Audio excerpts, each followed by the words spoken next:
They don't even fit into the frame. All right. Anyway, wanted to make this quick video about Santoku knives, since we're talking about kitchen knives a lot. Let's quickly look at them, compare them, and I'm actually making this not like a review, more like as a memory for myself, and maybe if someone's watching can point me towards the right direction, like what I really want. Maybe this knife which I want will come out from specific manufacturer and I still didn't see it. So look at those Santoku knives. Some are made in Japan, because Santoku is Japanese style as we know it here in the Western world. Some are made in the Western world. So price and point of view, this is the cheapest one. So for example, I have no idea how this one is called. You can find it in US somewhere on sale, starting from just a little bit over $10, around maybe $15 in some discount stores.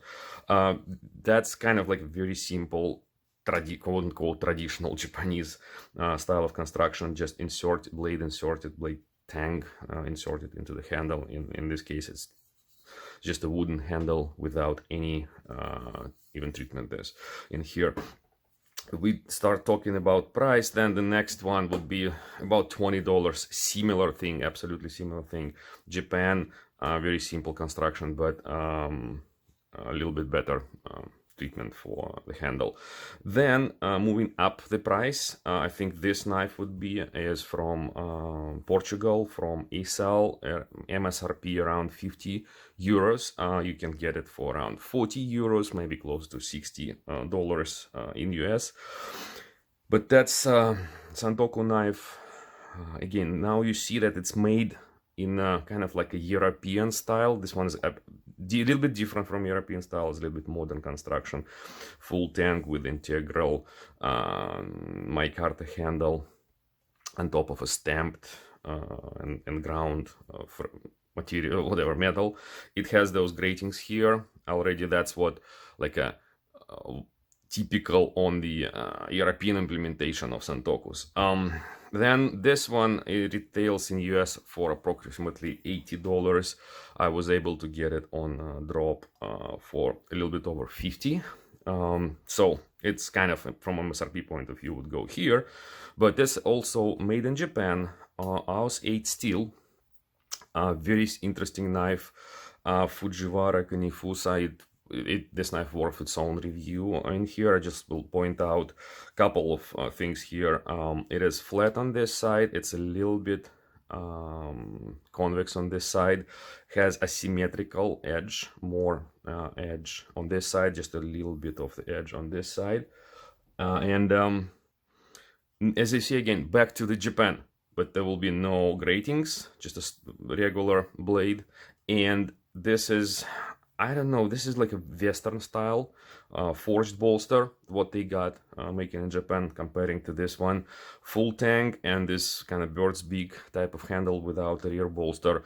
Quote unquote, again, trying to make it like a Japanese style, but I don't think it's a true Japanese style. It's just Japan took those knife design elements and just made it a good quality knife with Santoku shaped blade in here. And then finally, this is the most expensive one, Kanhan, whatever it is, Thomas Keller collection, Demo steel, RWL 34 steel. It's a powder steel, kind of like what we call super steel. Very good steel, very hard steel. But as you see, it's a traditional European style of handle with two bolsters, more like I think it's called like German style, with a bolster which is angled, not straight like in here. And again, to be more or less European style Santoku, it has those gratings and so on. So basically the point of this video is that, of course, those knives, the cheaper ones, I tried them, they don't perform that well. So even this, for example, very simple knife, very thin and cheap construction. It bends, it doesn't hold the edge quite well as this one.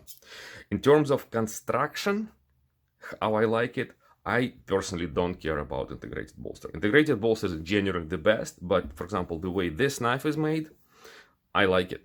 It makes it that you don't have to forge it. You can take any good steel, just grind the blade, but you need to fit the handle really, really well so there will be no gaps. As long as this quality is met, I don't care. You've seen on my other knives reviews, I took the knife, I can literally see the gaps here, put like a paper in there. That's not good. In here, this knife is made really, really well. So that's why I like it. And as well as the way the handle is profiled, the way it's shaped, it's very, very convenient to use. Steel wise, I'm not impressed. It's a regular X50 CRM OV15 steel from Germany, but knife is made in Portugal. I am, as a knife person, I want something better. Even this steel performs a little bit better. House 8 steel, so the hardness wise it will be maybe a little bit, maybe 58, maybe a little bit more than 58. So this one will be 56, 58. This will be 58, maybe a little 59. This one is like 61. So that's what I that's the whole point. So what I want knife like this, modern construction, modern materials, modern implementation, good quality. It's okay if it's stamped. I want better steel, way better steel. I want more or less true Japanese style, at least trying to pretend to be Japanese style. I don't need those gratings or fluting, whatever it's called. If it can be done in this very interesting way of maybe convex on both sides, on one side or on both sides, it's fine. Really, really thin edge. This knife again the edge can be thinner, like here and here, and of course some kind of a super steel. If kind of combine all of those properties into one knife, that would be amazing. Again, this is the super steel, the main quality of the knife. Cutting edge to be very good, very long edge holding. But in from a shape point of view, I'm again not that much impressed. The balance is a little bit off, and if you've seen my full review on those knives, you know what I'm talking about. Again, I like, but I don't really care about rear bolster, full tank construction, and so on. So if the knife can be done kind of in this style, modern, good materials, good quality, and the price point can be lowered from this knife, even around maybe under $100, that would be amazing. That would be ideal. Again, combine features from here into something like this. That would be really, really good. Anyway, that's about it.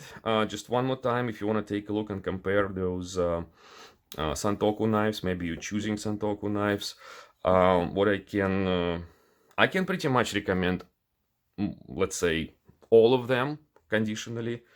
You can find something good in all of those knives. Those are cheap. This is not expensive. This is really convenient. This is very good steel. Choose them, enjoy, and thank you for watching.